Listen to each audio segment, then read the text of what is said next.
আসসালামু আলাইকুম। কোরআন হাদিস নয়, শিক্ষণীয় ছোট্ট একটি গল্প। একবার একটা বগ একটা দরবেশের বিরুদ্ধে কাজীর কাছে বিচার নিয়ে গেলেন। কাজীর কাছে গিয়ে বললেন যে এই দরবেশটি মেরে আমার পা ভেঙে দিয়েছে। কাজী দরবেশের কাছে প্রশ্ন করলেন, তুমি এই নিরীহ পশুটাকে মেরে কেন তার পাটা ভেঙে দিলে?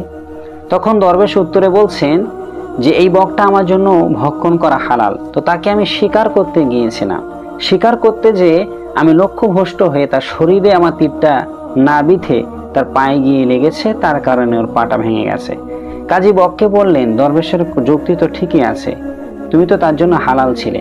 তখন বগটা উত্তরে বললেন যে কাজী সাহেব, আপনি জানেন এই দরবেশটি যখন আমার দিকে আগিয়ে আসছিল তখন আমি দেখেছি তার হাতে ছিল একটা তসবিহ, পরনে সুন্দর জুব্বা জামা এবং মাথায় সাদা টুপি।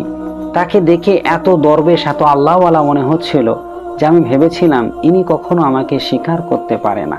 এই বিশ্বাসের জন্য আমি সেখান থেকে উড়ে যাইনি, কিন্তু আমি যদি জানতাম যে উনি আমাকে স্বীকার করবে তাহলে অবশ্যই আমি কি সেখানে বসে থাকতাম?